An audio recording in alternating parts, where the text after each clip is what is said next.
ಮೊದಲ ರಾತ್ರಿಯೇ ವಾಂತಿ ಮಾಡಿಕೊಂಡ ಮದುಮಗಳು. ಫಸ್ಟ್ ನೈಟ್ ದಿವಸವೇ ನೀವು ಮದುವೆಯಾದ ಹುಡುಗಿ ಪ್ರೆಗ್ನೆಂಟ್ ಅಂದ್ರೆ ನಿಮ್ಮ ಮನಸ್ಥಿತಿ ಹೇಗಿರಬಹುದು? ಮದುವೆಯಾಗಿ ತಾಳಿ ಕಟ್ಟಿದ ಮರುಕ್ಷಣವೇ ಮದುವೆ ಮಂಟಪ ಬಿಟ್ಟು ಅಣ್ಣನ ಜೊತೆ ಬೈಕ್ ನಲ್ಲಿ ಓಡಿ ಹೋದ ವಧು. ಇಂತಹ ಘಟನೆ ನಿಮ್ಮೊಂದಿಗೆ ಆಗಿರಕ್ಕಿಲ್ಲ, ಆದ್ರೆ ಈ ಘಟನೆಗಳು ನಡೆದಿದ್ದು ನಿಜ. ಆದ್ರೆ ಎಲ್ಲಿ, ಯಾರ ಜೊತೆ ಈ ಎಲ್ಲ ಘಟನೆಗಳು ಆದಾಗ ಅವರ ಪರಿಸ್ಥಿತಿ ಹೇಗಿರಬಾರದು? ಆ ಎಲ್ಲ ನಿಗೂಢ ಅಚ್ಚರಿಯ ಮಾಹಿತಿ ಗೊತ್ತಾಗಬೇಕೆಂದ್ರೆ ಈ ವಿಡಿಯೋನ ತಪ್ಪದೆ ಕೊನೆವರೆಗೂ ನೋಡಿ.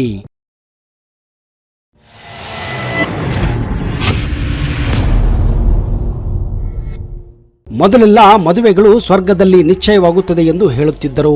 ಆದರೆ ಇತ್ತೀಚೆಗೆ ಮದುವೆಗಳು ಸಣ್ಣ ಪುಟ್ಟ ವಿಷಯಗಳಿಗೆ ಮುರಿದು ಬೀಳುತ್ತಿವೆ. ಅದರಲ್ಲೂ ಮದುವೆಯಾದ ಒಂದೇ ವರ್ಷದಲ್ಲಿ ಒಂದೇ ತಿಂಗಳಲ್ಲಿ ದಂಪತಿ ಬೇರೆಯಾಗಿರುವ ಸುದ್ದಿ ಕೇಳಿ ಬರುತ್ತದೆ.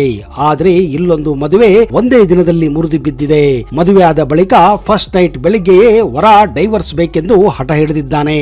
ಫಸ್ಟ್ ನೈಟ್ ಅಲ್ಲಿ ಮದುವಿನ ಮುಖ ನೋಡಿ ವರನಿಗೆ ಶಾಕ್ ಆಗಿದ್ದು ಆಕೆಗೆ ವಿಚ್ಛೇದನ ನೀಡಲು ಮುಂದಾಗಿದ್ದಾನೆ. ಹುಡುಗಿಯನ್ನು ನೋಡಿ ಮೆಚ್ಚಿದ ನಂತರ ಕುಟುಂಬ ಸಮೇತ ಹುಡುಗ ಹಾಗೂ ಹುಡುಗಿಯ ನಿಶ್ಚಿತಾರ್ಥವನ್ನ ಮಾಡಲಾಗಿತ್ತು.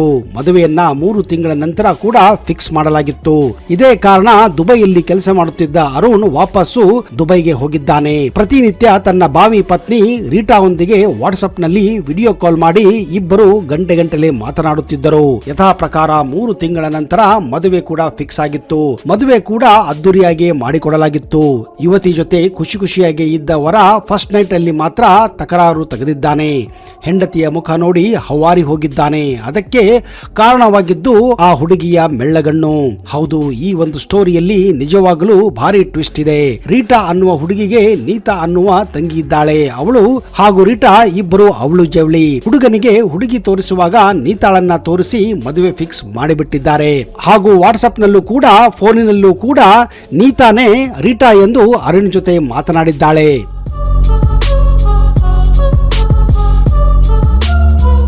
ಈ ಎರಡು ಕುಟುಂಬಗಳು ರಾಜಪೂತ ಪಂಗಡಕ್ಕೆ ಸೇರಿದ ಕಾರಣ ಮದುವೆಯ ಸಂದರ್ಭದಲ್ಲಿ ಹುಡುಗಿ ತನ್ನ ಸೀರೆಯಿಂದ ಮುಖವನ್ನ ಮುಚ್ಚಿರುತ್ತಾರೆ.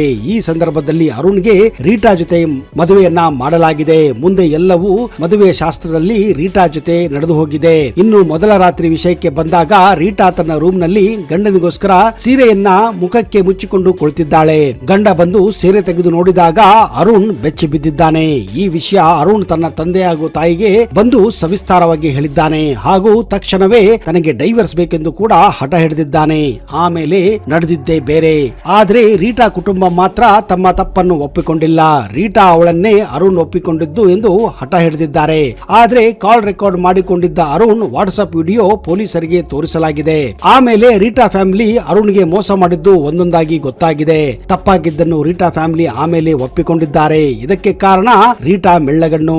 ಅವಳಿಗೆ ಗಂಡುಗಳು ಒಪ್ಪದೇ ಇದ್ದಾಗ ಅವಳ ತಂಗಿಯನ್ನ ತೋರಿಸಿ ಈ ರೀತಿ ಮಾಡಿದ್ದು ನಿಜ ಎಂದು ರೀಟಾ ಕುಟುಂಬದವರು ಒಪ್ಪಿಕೊಂಡಿದ್ದಾರೆ.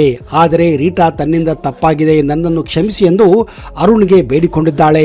ಅರುಣ್ ದೊಡ್ಡ ಮನಸ್ಸು ಮಾಡಿ ಈಗ ರೀಟಾಳನ್ನೇ ತನ್ನ ಧರ್ಮ ಪತ್ನಿ ಎಂದು ಒಪ್ಪಿಕೊಂಡಿದ್ದಾನೆ. ನಿಜಕ್ಕೂ ಇದು ಯಾವುದೇ ಸಿನಿಮಾಗಿಂತಲೂ ಕಡಿಮೆ ಅಲ್ಲ ಅನ್ನೋ ಸ್ಟೋರಿ ಆಗಿದೆ. ಪ್ರತಿ ಕ್ಷಣದಲ್ಲೂ ಭಾರಿ ಕುತೂಹಲ ಹುಟ್ಟಿತ್ತು. ಅದೇ ರೀತಿ ಇಲ್ಲಿ ಪ್ರೀತಿ ಗೆದ್ದಿದೆ ಎಂದು ಕುಟುಂಬಸ್ಥರು ಒಪ್ಪಿಕೊಂಡಿದ್ದಾರೆ. ಅದಕ್ಕೆ ಹೇಳೋದು ಸ್ನೇಹಿತರೆ, 1000 ಸುಳ್ಳು ಹೇಳಿ ಮದುವೆ ಮಾಡುವಂತ.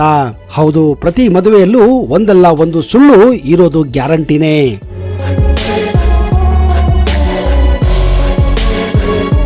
ಮದುವೆಯಾದ ಮೊದಲ ರಾತ್ರಿ ಬಹಳ ಕನಸು ಹೊತ್ತು ಪತ್ನಿಯ ಸಮೀಪ ಬಂದ ಪತಿಯೊಬ್ಬನಿಗೆ ಆಕೆ ಮೊದಲೇ ಗರ್ಭಿಣಿ ಎಂದು ತಿಳಿಯುತ್ತದೆ. ಈ ಪರಿಸ್ಥಿತಿ ಕಂಡು ಪತಿ ಬೆಚ್ಚಿ ಬಿದ್ದಿದ್ದಾನೆ. ಹೌದು, ಅಂತಹದೊಂದು ಘಟನೆ ಉತ್ತರ ಪ್ರದೇಶದ ಮೀರತ್ ನಲ್ಲಿ ನಡೆದಿದೆ. ಇದೀಗ ಈ ವಿಷಯ ಪೊಲೀಸ್ ಠಾಣೆ ಮೆಟ್ಟಿಲು ಕೂಡ ಏರಿದೆ. ಮೀರತ್ನ ಖಾಸಗಿ ಸಂಸ್ಥೆಯಲ್ಲಿ ಉದ್ಯೋಗಿಯಾಗಿದ್ದ ಜೋಗಿಂದರ್ಗೆ ಪಕ್ಕದ ಊರಿನ ಯುವತಿ ರಾಧಾ ಜೊತೆ ಮದುವೆ ಮಾಡಲಾಗಿತ್ತು. ಆದ್ರೆ ಅದಾಗಲೇ ಯುವತಿಗೆ ಬೇರೊಬ್ಬನ ಜೊತೆ ಸಂಬಂಧವಿತ್ತು. ಆ ಸಂಬಂಧದ ಬಗ್ಗೆ ಮನೆಯವರಿಗಾಗಲಿ ಅಥವಾ ಹೊಸದಾಗಿ ಮದುವೆಯಾದ ಪತಿಗಾಗಲಿ ಗೊತ್ತಿರಲಿಲ್ಲ. ಹೀಗಾಗಿಯೇ ಬೇರೊಬ್ಬ ಯುವಕರನ್ನ ಗೊತ್ತು ಮಾಡಿ ಹುಡುಗಿಯ ಪಾಲಕರು ಮದುವೆ ಮಾಡಿಸಿದ್ದಾರೆ. ಅಲ್ಲಿಯವರೆಗೆ ಆ ಯುವತಿ ಮಾತ್ರ ಈ ವಿಷಯದ ಬಗ್ಗೆ ಬಾಯಿ ಬಿಟ್ಟಿರಲಿಲ್ಲ. ಈ ನಡುವೆ ನವವಧು ಹಾಗೂ ವರ ಇಬ್ಬರು ಮದುವೆಯ ನಂತರ 6 ದಿನಗಳ ಕಾಲ ಸಂಪ್ರದಾಯದಂತೆ ಬೇರೆ ಬೇರೆ ದೇವಸ್ಥಾನಕ್ಕೆ ಹೋಗಿ ಭೇಟಿ ಕೊಟ್ಟು ದರ್ಶನ ಪಡೆದು ವಾಪಸ್ಸು ಮನೆಗೆ ಬಂದಿದ್ದಾರೆ. ಮದುವೆಯಾದ 1 ವಾರದ ನಂತರ ಮೊದಲ ರಾತ್ರಿಯ ಸಂಭ್ರಮಕ್ಕೆ ಸಕಲ ಅಲಂಕಾರವನ್ನು ಕೂಡ ಮಾಡಲಾಗಿತ್ತು. ಜೋಗಿಂದರ್ ಹಲವಾರು ಕನಸುಗಳನ್ನು ಹೊತ್ತು ರಾಧಾಳ ಬಳಿ ಹೋಗಿದ್ದಾನೆ. ಇನ್ನೇನು ಆತ ಅವಳ ಬಳಿ ಹೋಗುತ್ತಿದ್ದಂತೆಯೇ ರಾಧಾಳಿಗೆ ಹೊಟ್ಟೆ ನೋವು ಕಾಣಿಸಿಕೊಂಡಿದೆ. ಇದರಿಂದ ಗಾಬರಿಗೊಂಡ ಜೋಗಿಂದರ್ ಹಾಗೂ ಆತನ ಕುಟುಂಬದವರು ವೈದ್ಯರ ಬಳಿ ನವ ವಧುವನ್ನ ಕರೆದುಕೊಂಡು ಹೋಗಿದ್ದಾರೆ. ಅಲ್ಲಿ ಪರೀಕ್ಷೆ ಮಾಡಿದಾಗ ಅದಾಗಲೇ ಆಕೆ 5 ತಿಂಗಳ ಗರ್ಭಿಣಿ ಎಂದು ತಿಳಿದು ಬಂದಿದೆ. ಇದರಿಂದ ಜೋಗಿಂದರ್ ಹಾಗೂ ಆತನ ಪಾಲಕರಿಗೆ ಆಕಾಶವೇ ಕಳಚಿ ಬಿದ್ದಂತಾಗಿದೆ. ಅಷ್ಟರಲ್ಲಿ ಆಗಲೇ ರಾಧಾಳ ಮನೆಯವರು ಸ್ಥಳಕ್ಕೆ ಬಂದಿದ್ದಾರೆ. ಎರಡು ಕುಟುಂಬದ ನಡುವೆ ಜಗಳ ಪ್ರಾರಂಭವಾಗಿದೆ. ತಮಗೆ ಮೋಸ ಮಾಡಿರುವುದಾಗಿ ಜೋಗಿಂದರ್ ಕುಟುಂಬದವರು ಹೇಳಿದರೆ, ನನ್ನ ಮಗಳಿಗೆ ನೀವೇ ಏನೋ ಮಾಡಿದ್ದೀರಿ, ಅದಕ್ಕಾಗಿ ಆಕೆಗೆ ಹೊಟ್ಟೆ ನೋವು ಕಾಣಿಸಿಕೊಂಡಿದೆ ಎಂದು ರಾಧಾಳ ಕುಟುಂಬದವರು ವಾಪಸ್ಸು ಆವಾಜು ಹಾಕಿದ್ದಾರೆ. ಇದಾಗಲೇ ಮದುವೆಯಾಗಿ 1 ವಾರವಾಗಿತ್ತು. ನನ್ನ ಮಗಳಿಗೆ ನೀವು ವರದಕ್ಷಿಣೆ ಕಿರುಕುಳ ನೀಡಿದ್ದೀರಿ, ಆಕೆಗೆ ಯಾರ ಜೊತೆಯೂ ಸಂಬಂಧವಿರಲಿಲ್ಲ, ಇನ್ನು ಗರ್ಭಿಣಿಯಾಗುವುದು ಹೇಗೆ ಎಂದು ಅವರೇ ವಿಚಾರ ಮಾಡಿ ಅವರ ಮೇಲೆ ಎಗರಿದ್ದಾರೆ. ನನ್ನ ಮಗಳಿಗೆ ನೀವೇ ಏನೋ ಮಾಡಿದ್ದೀರಿ ಎಂದು ಅವರ ವಿರುದ್ಧವೇ ಕೇಸ್ ಹಾಕುವುದಾಗಿ ರಾಧಾಳ ಪಾಲಕರು ಗರ್ಜಿಸಿದ್ದಾರೆ. ಇಷ್ಟೆಲ್ಲ ಆಗುವ ವೇಳೆ ರಾಧಾ ಆಸ್ಪತ್ರೆಯಲ್ಲಿ ಚಿಕಿತ್ಸೆಯನ್ನ ಪಡೆಯುತ್ತಿದ್ದಳು. ಆಕೆ ಮಾತ್ರ ತಾನು ಗರ್ಭಿಣಿ ಎಂಬ ಬಗ್ಗೆ ಪಾಲಕರಿಗೂ ಕೂಡ ಬಾಯಿ ಬಿಟ್ಟಿರಲಿಲ್ಲ. ರಾಧಾಳ ಕುಟುಂಬದವರು ಕೇಸ್ ಹಾಕಲು ತಯಾರಿ ನಡೆಸುತ್ತಿದ್ದಂತೆಯೇ ಗಾಬರಿಗೊಂಡ ಜೋಗಿಂದರ್ ಕುಟುಂಬಸ್ಥರು ಪೊಲೀಸ್ ಠಾಣೆಗೆ ಹೋಗಿ ತಾವೇ ಮೊದಲು ದೂರನ್ನ ದಾಖಲೆ ಮಾಡಿದ್ದಾರೆ. ವಿನಾಕಾರಣ ಕುಟುಂಬದ ಜಗಳ ಬೀದಿಗೆ ಬರಬಾರದೆಂದು ಸುಮ್ಮನಿದ್ದ ಜೋಗಿಂದರ್ ಕುಟುಂಬದವರಿಗೆ ಈಗ ಬೇರೆ ದಾರಿ ಇರಲಿಲ್ಲ. ರಾಧಾ ಹಾಗೂ ಆಕೆಯ ಪಾಲಕರ ವಿರುದ್ಧ ದೂರು ದಾಖಲು ಮಾಡಿದ್ದಾರೆ. ನಂತರ ಪೊಲೀಸರು ರಾಧಾಳ ಬಾಯಿ ಬಿಡಿಸಿದಾಗ ತನಗೆ ಬೇರೊಬ್ಬ ಯುವಕನ ಜೊತೆ ಸಂಬಂಧ ಇತ್ತು, ತಾನು 5 ತಿಂಗಳ ಗರ್ಭಿಣಿ ಎಂದು ಒಪ್ಪಿಕೊಂಡಿದ್ದಾಳೆ. ತನ್ನ ಹೊಟ್ಟೆಯಲ್ಲಿ ಅವಳಿ ಮಕ್ಕಳು ಇರುವ ಬಗ್ಗೆಯೂ ಹೇಳಿದ್ದಾಳೆ. ಈ ಬಗ್ಗೆ ತನ್ನ ಪಾಲಕರಿಗೆ ಹೇಳಿದರೆ ಮಗುವನ್ನು ಎಲ್ಲಿ ತೆಗೆಸಿಬಿಡುತ್ತಾರೋ, ನನ್ನ ಪ್ರಿಯಕರನಿಗೆ ಏನಾದರೂ ಹೆಚ್ಚು ಕಡಿಮೆ ಮಾಡಿಬಿಡುತ್ತಾರೋ ಎಂದು ತಾನು ಬಾಯಿ ಬಿಟ್ಟಿರಲಿಲ್ಲ ಎಂದು ಸ್ಪಷ್ಟನೆ ನೀಡುತ್ತಾಳೆ. ಮದುವೆ ಆದ ಮೇಲೆ ಗಂಡನಿಗೆ ಎಲ್ಲಾ ವಿಷಯ ತಿಳಿಸಿ ಪ್ರಿಯಕರನ ಜೊತೆ ವಾಪಸ್ಸು ಹೋಗೋಣ ಎಂದು ಅಂದುಕೊಂಡಿದ್ದೆ ಎಂದು ರಾಧಾ ಹೇಳಿಕೊಂಡಿದ್ದಾಳೆ. ಆದರೆ ಇಷ್ಟೆಲ್ಲ ಈಗ ರಾಧಾಂತ ಆದ ಮೇಲೆ ಈಗ ರಾಧಾ ಪಶ್ಚಾತ್ತಾಪ ಪಡುತ್ತಿದ್ದಾಳೆ. ಮೋಸ ಆಗಿದ್ದು ನಿಜ ಎಂದು ಕೂಡ ಅವಳು ಒಪ್ಪಿಕೊಂಡಿದ್ದಾಳೆ.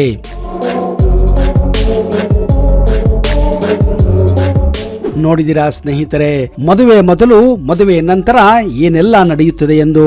ಎಷ್ಟೇ ಬ್ಯಾಕ್ ಗ್ರೌಂಡ್ ಚೆಕ್ ಮಾಡಿದರೂ ಕೂಡ ಇಂತಹ ಘಟನೆಗಳು ಮದುವೆ ಆದ ನಂತರ ನಡೆಯೋದು ತುಂಬಾನೇ ಕಾಮನ್ ಆಗಿ ಹೋಗಿದೆ.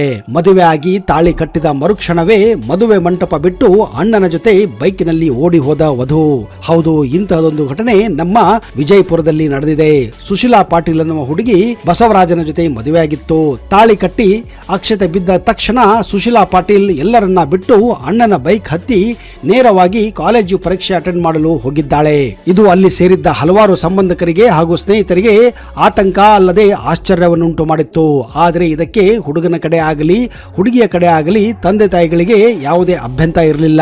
ಕಾರಣ ಸುಶೀಲಾ ಪಾಟೀಲ್ ತನ್ನ ಕೊನೆಯ ವರ್ಷದ ಬಿಕಾಂ ಪರೀಕ್ಷೆ ದಿನವೇ ಅವಳ ಮದುವೆ ಕೂಡ ನಿರ್ಧಾರವಾಗಿತ್ತು. ಹುಡುಗ ವಾಪಸ್ಸು ಅಮೆರಿಕಕ್ಕೆ ಹೋಗಬೇಕಾಗಿದ್ದ ಕಾರಣ ಮದುವೆಯನ್ನ ಹುಡುಗಿಯ ಪರೀಕ್ಷೆ ಇದ್ದರೂ ಕೂಡ ಅಂದೇ ಇಡಲಾಗಿತ್ತು. ಆದರೆ ಹುಡುಗನಿಗೆ ಹುಡುಗಿಯ ಪರೀಕ್ಷೆ ಇರುವ ಬಗ್ಗೆ ಹಾಗೂ ಅವಳು ಪರೀಕ್ಷೆಯನ್ನು ಅಟೆಂಡ್ ಮಾಡುವ ಬಗ್ಗೆ ಮೊದಲೇ ತಿಳಿಸಲಾಗಿತ್ತು. ಯಾಕಂದ್ರೆ ಸುಶೀಲಾಗೆ ತನ್ನ ಮದುವೆ ಎಷ್ಟು ಇಂಪಾರ್ಟೆಂಟೋ ಅಷ್ಟೇ ಪರೀಕ್ಷೆ ಕೂಡ ಮುಖ್ಯವಾಗಿತ್ತು. ಹುಡುಗನ ಕಡೆಯವರು ಕೂಡ ಇದಕ್ಕೆ ಒಪ್ಪಿಯೇ ಮದುವೆ ದಿನಾಂಕವನ್ನ ಫಿಕ್ಸ್ ಮಾಡಿದ್ದರು. ಆದರೆ ಹುಡುಗಿ ತಾಳಿ ಕಟ್ಟಿದ ತಕ್ಷಣ ಹೊರಗೆ ಹೋಗಿದ್ದನ್ನು ಕಂಡು ಕೆಲವರು ಆತಂಕ ಆಶ್ಚರ್ಯಪಟ್ಟಿದ್ದು ನಿಜವಾಗಿತ್ತು. ಸುಶೀಲಾ ತನ್ನ ಪರೀಕ್ಷೆಯನ್ನು ಬರೆದು ಆ ಪೇಪರ್ನಲ್ಲಿಯೂ ಕೂಡ ಅವಳು ಒಳ್ಳೆಯ ಅಂಕವನ್ನ ಗಳಿಸಿದ್ದಳು. ರಿಸಲ್ಟ್ ನಂತರ ಅವಳು ತನ್ನ ಗಂಡನನ್ನ ಸೇರಲು ಅಮೆರಿಕಕ್ಕೂ ಕೂಡ ತೆರಳಿದ್ದಾಳೆ. ವಿಷಯ ಈಗ ಸುಖಾಂತ್ಯಗೊಂಡಿದೆ.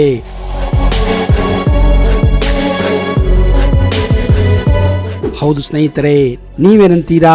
ಸುಶೀಲಾ ಮಾಡಿದ್ದು ಸರಿನಾ ತಪ್ಪಾ ಅಂತ?